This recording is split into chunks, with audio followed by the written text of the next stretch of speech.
Ça, c'est la courbe qu'on ne veut pas voir. Trop de cas, trop vite. Les hôpitaux sont surchargés et plus de malades vont mourir de la Covid-19. Ce qu'on veut, c'est aplatir la courbe, c'est-à-dire prendre des mesures qui vont ralentir la contagion et l'étaler dans le temps. Parce qu'on sait maintenant qu'on ne pourra pas arrêter la pandémie, on ne pourra que la ralentir. Il faut absolument aplatir la courbe, l'arrivée du virus. Et quand on sait que les coronavirus, leur principal réservoir et mode de transmission, c'est souvent les enfants en bas âge. Il faut fermer rapidement les garderies, les écoles primaires surtout, parce que c'est ceux-là qui sont les principaux réservoirs. La mauvaise courbe, c'est la Chine et l'Italie, et probablement l'Iran. Les autorités se sont attaquées à l'épidémie trop tard et leurs services de santé ont été débordés. Par rapport au modèle italien de ce qu'ils ont observé, ça veut dire qu'il faudrait probablement agir d'ici une semaine, 10 jours au plus.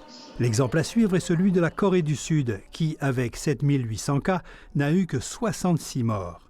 Proportionnellement 4 fois moins que la Chine et 8 fois moins que l'Italie. Les Coréens vont à la recherche des cas possibles. Ils les testent systématiquement et massivement, à domicile et même avec service à l'auto.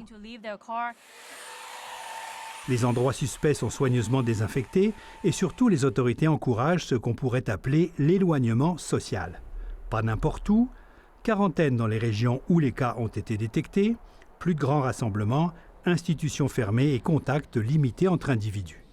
Le tout dans la plus grande transparence avec déluge d'informations, plus des mesures pour atténuer l'impact économique des isolements.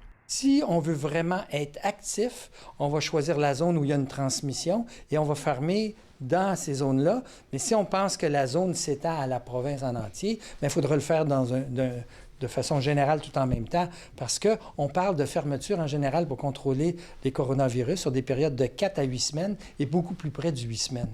Des experts recommandent l'éloignement social bien avant de parvenir à une contamination de 1% de la population. Le Canada n'y est pas, moins de 100 cas sur une population de 37 millions d'habitants, il reste de la marge. Cela s'applique bien sûr au niveau de la province, la ville ou la localité. Jean-Michel Leprince, Radio-Canada, Montréal.